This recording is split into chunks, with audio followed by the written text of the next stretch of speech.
Buenas, buenas familia, ¿cómo le va? Les saluda Pedro Alfonso. ¿Cómo anda GYC Paraguay? Espero que se encuentren bien, nosotros también estamos bien. A la distancia le mandamos saludos, mi esposa Yandira, Luca y Mandy también. Eh, por acá estamos bien, estudiando y gracias a Dios acompañando a la distancia a GYC Paraguay. Esta semana justamente estábamos hablando con eh, Rodrigo, que queríamos involucrarnos un poquito más también con GYC acá en Argentina, nos estuvo invitando, así es que estamos tratando de involucrarnos cada vez más. Este ministerio tan importante que tiene que ver con preparar jóvenes para terminar la misión. Esta semana Katy me estuvo comentando que estaba un poquito enfermita y el grupo que le correspondía no había podido coordinar, así es que me pidió que haga este video y compartir con ustedes. Eh, Me presento, como les dije, ¿no? Mi nombre es Pedro Alfonso y estoy terminando de estudiar la carrera de medicina acá en Argentina y quiero compartir con ustedes la lección de esta semana. Así es que si les parece, vamos a hacer una oración antes de comenzar. Amoroso Padre, gracias Señor te damos por la oportunidad de poder compartir con estos jóvenes. Gracias también Señor porque tenemos el privilegio de poder servirte. Permite que en el repaso de esta lección podamos aprender más de ti. Te rogamos todo esto en tu santo nombre. Amén. Bueno, antes de comenzar la lección quiero comentarles una pequeña anécdota, una pequeña reflexión que tiene que ver con nuestra lección. A mediados de la Segunda Guerra Mundial, muchos soldados se habían ido a la guerra y dejaron a sus esposas en sus casas. Muchos de ellos dejaron una labor común, corriente, un lugar de fábrica, un lugar de trabajo que normalmente lo ocupaban hombres, y en ese momento, como las mujeres se vieron obligadas a salir de sus casas para mantener sus casas, muchas de estas mujeres salieron también y hicieron el mismo trabajo que hacían sus esposos que estaban en guerra. Cuando volvieron, muchos de ellos venían con honores, ¿no? Contentos, felices de haber vuelto de la guerra. Y bueno, también quedaron las mujeres, ¿no? Tratando de llevar adelante el país. Pero bueno, muchas de estas mujeres esperaban a sus maridos y los recibieron y continuaron sus vidas. Y bueno, lamentablemente otros llegaron y encontraron otra realidad. Lamentablemente buscaron otras circunstancias y vinieron a encontrarse con chascos dentro de su familia. ¿Por qué tocamos este tema justo en la lección de esta semana? Tiene que ver en esta analogía, en esta simbología que la Biblia presenta con relación a la mujer pura y a la mujer adúltera, que representa una cosa y que representa la otra. Entonces, en esta semana tenemos en la lección el versículo clave de esta semana, si pueden acompañarme con sus Biblias, en Apocalipsis 17:14, que dice: pelearán contra el Cordero, pero el Cordero los vencerá, porque es el Señor de señores, el Rey de reyes, y los que están con él son llamados elegidos y fieles. Este es el versículo clave. Ahora, ¿en qué contexto vemos este versículo de Apocalipsis? Vemos la realidad, como les había comentado. La mujer de blanco, ¿sí?, representa a la iglesia, representa a esa mujer que Cristo está esperando para desposarla, y queriendo o no, hacemos parte de esa iglesia que está conformándose en ese deseo de ver a Cristo volver pronto. Y del otro lado vemos a una mujer que tiene otras características que vamos a estar estudiando. En ese contexto del conflicto cósmico entre Cristo y Satanás aparece esta imagen, esta simbología de estas dos mujeres, ¿no? Una mujer vestida de blanco, de pie, perseguida por Satanás. Eso vemos en Apocalipsis 12. Luego vemos a una mujer vestida de rojo, ¿sí?, de púrpura, sentada, apoyada por Satanás. Entonces tenemos estas dos imágenes. En el mensaje del segundo ángel, en donde vemos en Apocalipsis 14:8, hace referencia a la segunda con estas palabras: ha caído Babilonia. Si ustedes se acuerdan, más o menos donde hoy es Irak, se había erigido, ¿sí?, aquella torre que era un homenaje a la desobediencia del ser humano por no haber creído en que Dios había prometido de que no iba a destruir más la tierra con agua. Y bueno, lamentablemente los hombres trataron de erigir ahí la torre de Babel, que de alguna manera tiene esa connotación, esa definición de lo que es Babilonia, y corresponde a confusión, ¿sí? Dios confundió los idiomas para que eso no siguiese, ¿no?, adelante. En este contexto hay algunos puntos que vamos a estar tocando, que son 5 puntos. El primero de ellos tiene que ver con dos sistemas opuestos. Y acá vemos estas dos características, ¿no?, tanto la mujer como vestida de blanco, como la prostituta que está sentada sobre una bestia, ¿no? Después tenemos dos tipos de vino, ¿no? Dos formas de pensar, dos líderes distintos y dos formas de adorar. Entonces esos son los puntos que vamos a estar tocando, cortitos y al punto. Me pidieron que no fuese muy extenso también el video, así es que vamos a estar empezando entonces con los dos sistemas opuestos, y para ello vamos a estar buscando nuestras Biblias en Apocalipsis 14:8, que dice: otro ángel le siguió diciendo que ha caído Babilonia, la gran ciudad, porque ha hecho beber a todas las naciones del vino del furor de su fornicación. Entonces, ¿qué podemos destacar acá? Primero, el mensaje del ángel, ¿ok? El mensaje que dice que ha caído esa Babilonia, esa que de alguna manera estaba confundiendo, ¿sí?, y daba de beber a otras naciones, a otros pueblos, digamos, sobre esta mezcla, ¿no?, esta confusión que generaba. Y vamos a notar que de a poquito vamos a ir introduciéndonos a donde queremos llegar. En Babilonia, en el año más o menos 116, poco después de que Juan escribiese el Apocalipsis, el emperador romano Trajano encontró solo ruinas, así que es evidente que Juan no se refiere a la ciudad física de Babilonia, sino que está hablando de una Babilonia más bien así como, digamos, una Babilonia característica, un simbolismo, ¿no? Según Génesis 11:9, Babilonia significa confusión. En el tiempo del fin representa un sistema religioso, ¿sí?, que mezcla la verdad y la mentira y provocan la confusión, ¿sí? Entonces, de alguna manera, si bien fue escrito más o menos en esta época, ¿no?, nosotros sabemos bien que no se refiere exclusivamente a las ruinas de Babilonia como tal, sino que se está refiriendo a un sistema, ¿no?, a una entidad, ¿no?, que en el tiempo del fin representa un sistema religioso. Por el contrario, la mujer pura, ¿sí?, simboliza un sistema religioso que se basa solo en la verdad en el tiempo del fin. El mundo sigue a Babilonia y acosa al remanente fiel, pero Babilonia caerá. Eso es lo que nos explica y nos deja claro.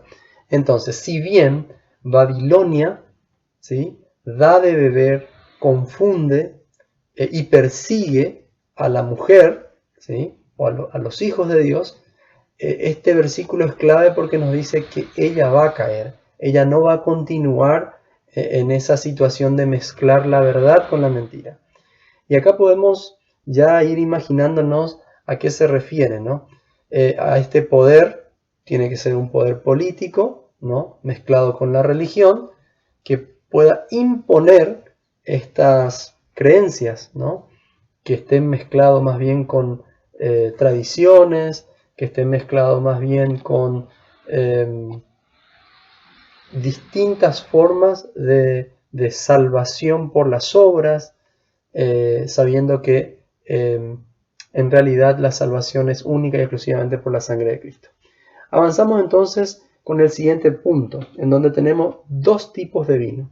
Tenemos dos tipos de vino y el versículo clave de este día tiene que ver con Apocalipsis 18:3, porque todas las naciones han bebido del vino del furor de su fornicación, y los reyes de la tierra han fornicado con ella, y los mercaderes de la tierra se han enriquecido de la potencia de sus deleites. En este contexto, nosotros vemos Babilonia ha fornicado, dice, ¿no?, con reyes y mercaderes. La iglesia ha abandonado a su verdadero esposo, ¿no?, a Jesús, y se ha unido de forma ilícita con los poderes civiles. Entonces ahí vemos nosotros lo que es la unión del poder político con el poder religioso. Y al unirse, introducen dentro de la iglesia primitiva lo que hablábamos de tradiciones, costumbres, que vinieron a ser normas, y que esas normas están inclusive sobre, ¿no?, según la iglesia primitiva, sobre la misma palabra de Dios. Para conseguirlo, ha adulterado el vino puro del Evangelio de Jesús y ha ofrecido a las naciones el vino de su propio pensamiento, ¿no? Ha dejado de seguir a Cristo para buscar el apoyo del Estado. Entonces, tenía otros propósitos esta unión, ¿no?, que lamentablemente llegó a desencadenar en este poder político, religioso. Pero la iglesia pura se ha mantenido fiel a su esposo. Solo sirve el vino puro, la sangre preciosa de Cristo que limpia todo pecado. ¿Qué ofrece una de las mujeres, la que está vestida de escarlata, que tiene el simbolismo de una mujer adúltera? Ofrece el vino mezclado de mentiras, ¿no?, que supuestamente llegan a tener una connotación de salvación por las obras, ¿sí?, o a través de, ¿no? Sin embargo, la mujer pura ofrece una salvación a través de, única y exclusivamente, de la sangre de Cristo. Por ello, Dios llama a sus hijos que aún están en Babilonia a salir de ella, ¿no? Pide a que sus hijos salgan de ella. Ahora tenemos dos formas de pensar. Este es el siguiente punto, en donde tenemos en Apocalipsis 17:5, que dice: y en su frente un nombre escrito, un misterio, Babilonia la grande, la madre de las rameras y de la abominación de la tierra. ¿Por qué se la caracteriza de esta manera? Acuérdense de lo que habíamos hablado de Babilonia. Surge de una rebelión abierta a Dios. Dios dice una cosa y ellos dicen no. Nosotros vamos a construir porque no creemos en que Dios va a destruir la tierra nuevamente con agua. Probablemente lo va a hacer de nuevo. Entonces nosotros vamos a hacer una torre y lamentablemente se ponen a hacer esta torre. Eso vemos en Génesis capítulo 11, versículo 1 al 4. Luego, nosotros vemos que al cambiar la palabra de Dios por pensamientos humanos y tradiciones, surge la Babilonia y sus hijas. Entonces, cuando yo no estoy creyendo en aquello que Dios me está prometiendo y estoy colocando pensamientos humanos y tradiciones, ¿no?, surge esto que llamamos Babilonia, ¿no?, espiritual, o este movimiento de alguna manera que tiene ese propósito de engañar y dar de beber a todas las personas, ¿no? Existen pues dos tipos de religiones: los que obedecen la palabra de Dios, confía totalmente en Jesús, su gracia, su sacrificio y su expiación, y la que sigue sus propias filosofías, confía en la autoridad humana y depende de maestros religiosos y tradiciones. Entonces, ¿a quién seguimos? ¿A quién adoramos? ¿Estamos adorando realmente a Jesús o estamos adorando a un sistema religioso? ¿No? Qué importante tener esa diferencia. Durante toda la historia y especialmente en el tiempo del fin, Babilonia ha intentado destruir a los que mantienen pura su fe. Eso vemos en Apocalipsis 17:6. Entonces, Babilonia lo que quiere es destruir a aquellos que están manteniéndose puros, ¿sí? Entonces tenemos dos formas de pensar. Una, la que abiertamente se revela contra Dios, y la otra que se mantiene pura, ¿no? Y es perseguida por causa de esa pureza. Ahora, también tenemos dos líderes distintos, ¿no? Y además, a medida que vayamos acercándonos más al tiempo del fin, esto se va a hacer más notorio, ¿no? Y menciona esto en Apocalipsis 17:3, que dice: y me llevó en el espíritu al desierto, y vio una mujer sentada sobre una bestia escarlata, llena de nombres de blasfemia, que tenía 7 cabezas y 10 cuernos. En este contexto vemos a esta mujer adúltera. Babilonia está sentada, dice, sobre muchas aguas, ¿sí? Y su fundamento es una bestia escarlata, menciona Apocalipsis 17:3. Al estar fundamentada en un sistema terrenal humano, su líder también es una persona, ¿sí? O institución humana. Acuérdense de esto. Entonces, cuando nos referimos a este poder, como está asentada, ¿no?, sobre muchas aguas y está asentado sobre un fundamento terrenal, tiene que ser también una persona o una institución, ¿no?, humana, que esté representando a esta mujer. Luego tenemos nosotros a la iglesia, ¿no?, en donde tenemos un líder, que este líder no es humano, sino que es la misma presencia de Dios, ¿sí? La iglesia pura, por el contrario, está fundamentada sobre la roca. La otra está sobre muchas aguas, sobre pueblos, ¿no? Que representa de una manera también, ¿no?, las aguas. Acá vemos que la iglesia es pura y está sentada sobre la roca, ¿sí? El Mesías, Jesucristo nuestro Salvador, su líder, por lo tanto, es Jesús. Entonces vemos que son dos líderes diferentes, ¿sí? Uno está movida, está queriendo, está juntando gente con el propósito de enalzarse ella. Sin embargo, Cristo es un caballero que permite que sus fieles puedan seguirlo, ¿sí?, de una manera libre y espontánea. También en los últimos días de la historia de la tierra resurgirá un sistema iglesia-estado. Este mismo movimiento que surgió allá al comienzo va a volver a tomar fuerzas, ¿no? La Babilonia espiritual, ¿no?, con un líder espiritual que pretenderá hablar en nombre de Dios y colocarse en lugar de Dios. Entonces, en este contexto vemos ahora las dos formas de adorar. Y esta parte es importante porque fíjense que al fin y al cabo todo este gran conflicto tiene que ver con a quién adoramos, a quién estamos adorando, cuál es, ante quién estamos arrodillados. Acuérdense que este poder político, religioso, tiene de alguna manera a Pedro como un seguidor, ¿sí? Sin embargo, nosotros vemos a Cornelio, que cuando él quería arrodillarse y adorarlo a Pedro, dijo: no te arrodilles, no me adores, porque yo soy hombre, ¿no? El que tiene que ser adorado es Dios. Entonces, en este contexto de adoración, vemos también que aquí tenemos en Jeremías 50:38, sequedad sobre sus aguas y se secarán, porque es tierra de ídolos y se entontecen con imágenes, ¿no? Entonces, ¿a quién adoran? ¿A quién adoran este poder? ¿A quién está adorando? Y vemos acá, una de las razones de la caída de Babilonia fue su idolatría, ¿sí? De igual modo, la adoración, ¿no?, veneración a las imágenes se introdujo desde muy temprano en la iglesia, desviándola de la correcta adoración. Primero vemos la Torre de Babel, ¿sí? Confusión. Luego vemos el imperio babilonio, ¿no?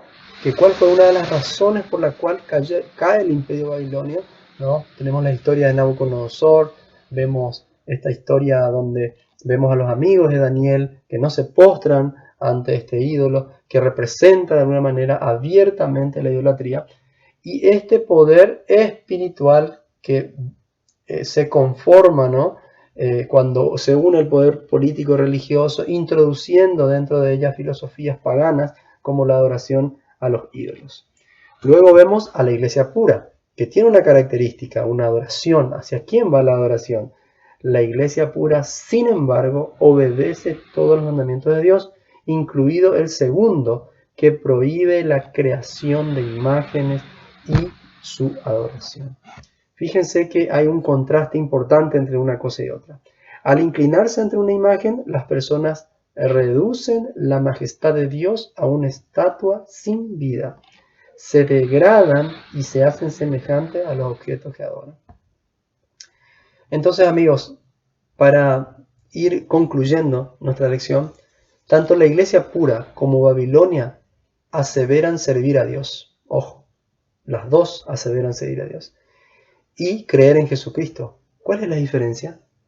La diferencia es que la iglesia pura, ¿no?, es una iglesia cristiana y que adora, ¿no?, con la gloria de la justicia de Cristo, ¿sí? Adornada con una guirnalda de estrellas fundada en Cristo y en la enseñanza de los apóstoles, de pie sobre la luna, obtiene su poder en la palabra de Dios. Y del otro lado, nosotros vemos el contexto de Babilonia, ¿no? Es una mujer, ¿no?, que representa a una adúltera, ¿no?, vestida de púrpura, escarlata, con la falsedad humana y la tradición, adornada con oro, piedras preciosas, perlas, confiaba en su poder y fundada sobre razonamiento humano, sentada sobre una bestia escarlata, obtiene su poder de los poderes políticos de la tierra.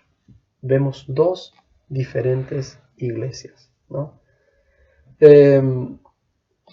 Luego podemos ver también que tenemos en este contexto una cita muy interesante que se encuentra en el Evangelio, el Evangelismo, en la página 268, que dice así: las iglesias caídas son Babilonia. Babilonia ha estado promoviendo doctrinas venenosas, el vino del error. Este vino del error se compone de falsas doctrinas, tales como la inmortalidad natural del alma. Acuérdense, la iglesia falsa promueve la inmortalidad del alma, ¿sí? Aquel que fundó allá en el comienzo en el Edén la inmortalidad, no morirás, ¿no? Aquella también hasta hoy en día está así. El tormento eterno, ¿no?, que las personas cuando mueren, ellas tienen cierta decisión, ¿no? Cierta forma de la sentencia y que van a sufrir eternamente. Estos errores y otros por el estilo son presentados al mundo por las diversas iglesias. Y vemos en Eventos de los Últimos Días, página 170, a pesar de las tinieblas espirituales y del alejamiento de Dios que se observa en las iglesias que constituyen Babilonia, la mayoría de los verdaderos discípulos de Cristo se encuentran aún en el seno de ellas.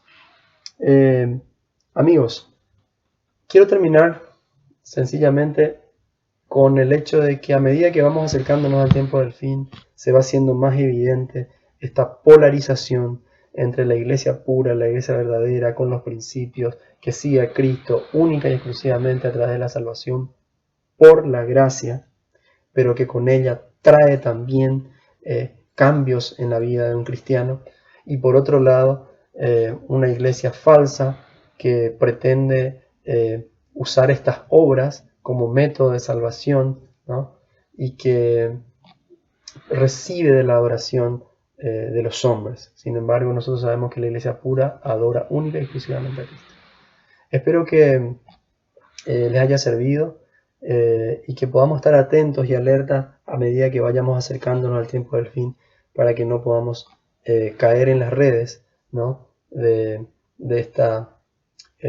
este engaño, que sepamos y estemos seguros de pertenecer y de estar en este movimiento, en esta iglesia que tiene como objetivo claro, ¿no? Los que guardan los mandamientos de Dios y tienen el testimonio de Jesús. Así es que espero que hayan pasado bien, que Dios los bendiga. Antes de despedirnos, quiero hacer una oración. Querido Padre, espero que, Señor, tú hayas tocado el corazón de cada uno de nosotros para que continuemos permaneciendo fiel a ti hasta cuando tú regreses. Danos, Señor, un buen resto de sábado, un buen resto de jornada, y que estés con nosotros. Te rogamos todas estas cosas en tu santo nombre. Amén. Amigos, nos vemos. Que Dios los bendiga y que pasen muy bien.